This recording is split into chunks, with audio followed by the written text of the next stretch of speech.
તમારી છાતી ઉપર હાથ મૂકીને જવાબ આપજો કે બનાસકાંઠાના ઠાકોરને આ અમદાવાદના રાણીપમાં અલ્પેશ ઠાકોર કોણ રહે છે ઓળખતા હતા ખરા તમે?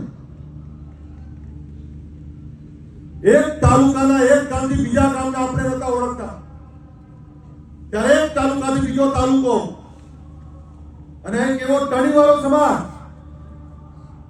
જેને આખું ગામ એક રાખવું હોય તોય આંખે પાણી આવી જાય અને એ સમાજને ઉત્તરથી દક્ષિણ, દક્ષિણથી મધ્યથી સૌરાષ્ટ્ર સુધી એક કરવું એ કોઈ નાના છોકરાના ખેલ નથી.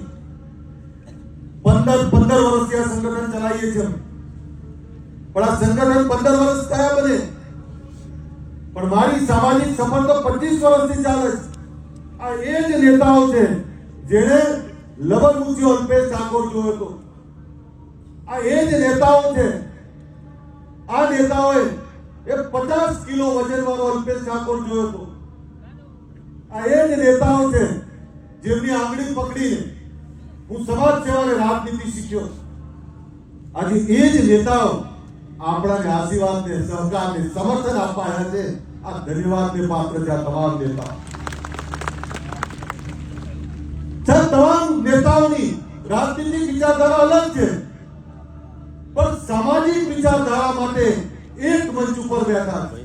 આવું ક્યારેય ના બને. એ તો ભગવાન ભોળોનાથ આપણી જોડે હોય, માં પરમાત્મા અને માં કુળદેવી આપણી જોડે હોય તો જ આ થઈ શકે, બાકી ના થાય. અને સાહેબ કલ્પના તો કરો, ધોળા દિવસે ગાડીઓના ભાડા મૂકો તોય ભેગા ના થાય. એ રાતના અંધારામાં રાતના 3 વાગે આ સમાજ ભેગો થાય.